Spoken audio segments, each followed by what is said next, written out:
This 10-minute video demonstrates a unique and reliable technique to apply high-solid super-base epoxy to concrete, particle board, or asphalt substrates using a 3-foot wide straight neoprene squeegee.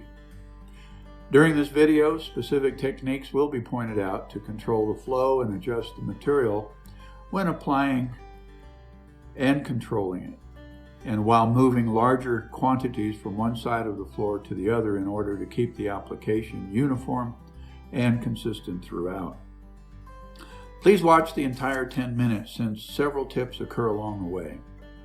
The video is uninterrupted. You will witness over 2,000 square feet of coating uniformly applied to the prepared substrate in under 7 minutes. The spread rate of this technique well exceeds 10,000 square feet per hour. One helper is suggested. The person you are watching in the video is me, Joe Nazaro, your narrator. I was taught this technique by my brother John over 40 years ago, and he was taught this technique by an applicator in Florida. I personally applied over 1 million square feet using this technique. During this introduction, a 5-gallon container was positioned at one end of the floor and a second 5-gallon container placed midway along the long wall. All 10 gallons were poured along the wall in an even flow that we will continue to call a bead.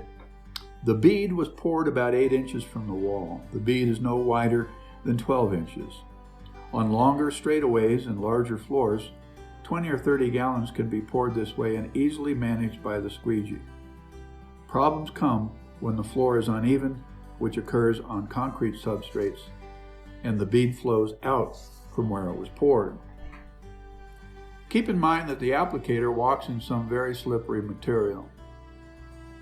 There is a separate photo group demonstrating the preparation of footwear for use while walking on the coating on our website, rollon.com. Cleats and golf shoes are hazardous and should never be used. Also, as you watch the application process, note that the material never flows over the top of the squeegee and never works its way onto the back side of the blade. Have some folded paper towels ready to wipe the back side of the blade, and have some means in mind where you can place the used towels, since once an applicator starts, they should remain in motion for the whole process.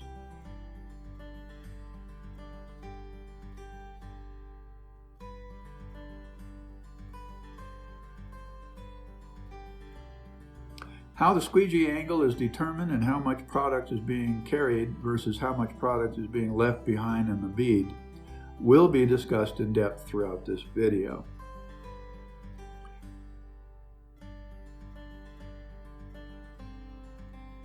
Before discussing blade position or control, please be ready to watch the applicator change his right hand position at the top of the squeegee handle as he makes his first turn. He switches his hand positions after the turn so that the blade angle never changes while it extends from either side of his body, with each separate pass moving forward. The applicator remains aware of walking parallel to the wall, keeping the bead straight and within a consistent width at all times. Please watch his hands.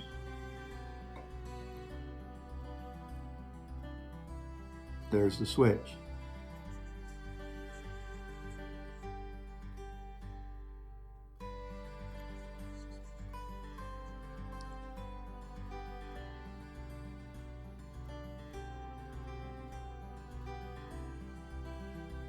The applicator sets up for a U-turn before coming to an end wall. The applicator carries the bead in a follow-through motion, lifting the blade up and back without dragging the rear of the blade through the coating, then wiping the forward part of the blade on a dry area of the floor.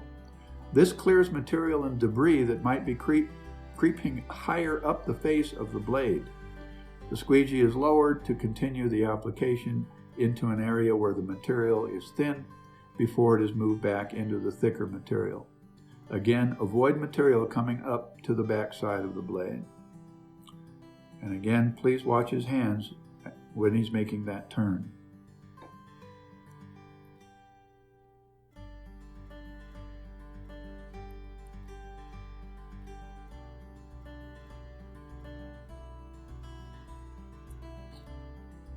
Tilting the edge of the blade along the uncoated part of the floor away from the direction of travel leaves more material being spilled off toward the bead while carrying less material forward.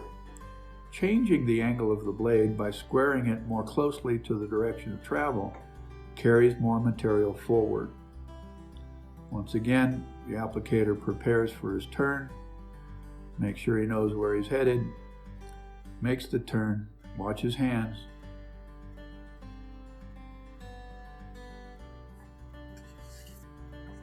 Never completely square the blade to the direction of travel. A second bead will appear on the part of the floor already coated, creating a ridge or a puddle.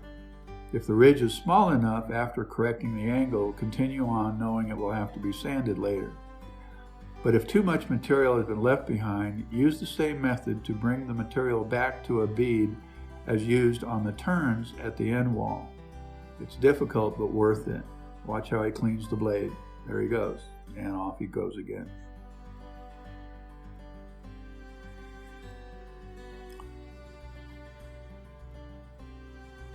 The remaining part of this narrative will focus on moving a quantity of material from one section of the floor that is too much product to another section of the floor where the bead is thinning.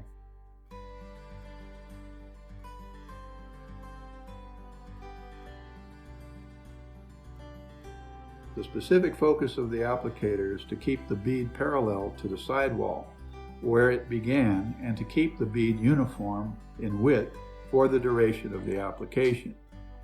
Immediately upon starting the applicator begins moving the areas of heavier volumes, which is seen as wider beads, toward areas of smaller volume, which is shown as narrower beads in another part of the floor. There is a considerable amount of thinking and constant foot after foot adjustments that goes into the applicator's job.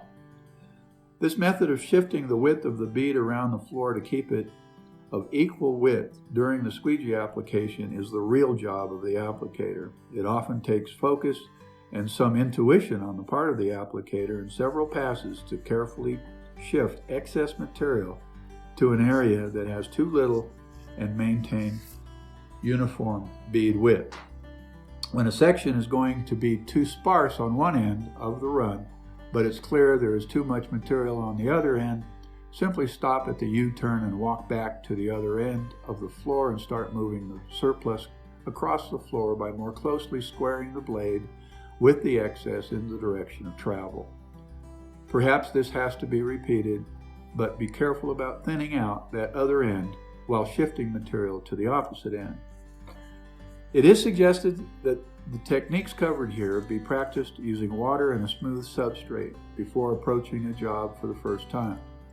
The U-turn and moving an excessive quantity back to an area that is coming up short of material while maintaining a steady pace and an even spread are more difficult than it appears here. Practice those primary tasks as much as possible before committing to the process described. So how does the process end? High solids epoxies like Superbase are sandable. Written instructions exist to clarify this. Squeegee coats can be applied in 5 to 7 coats with a sanding midway in the process to smooth out ridges and imperfections. Estimating each coat short of the expected application allows for a simple completion where the applicator merely runs the remaining bead away from the parallel and out across the cured previous coat. This usually trails off some grit that has been carried by the squeegee during the application, and it can easily be picked up by a paper towel, putty knife, as other things in this narrative creates problems. The best experience rather than explanation is the way to solve them. Thank you very much for watching this video, and good luck with all your projects.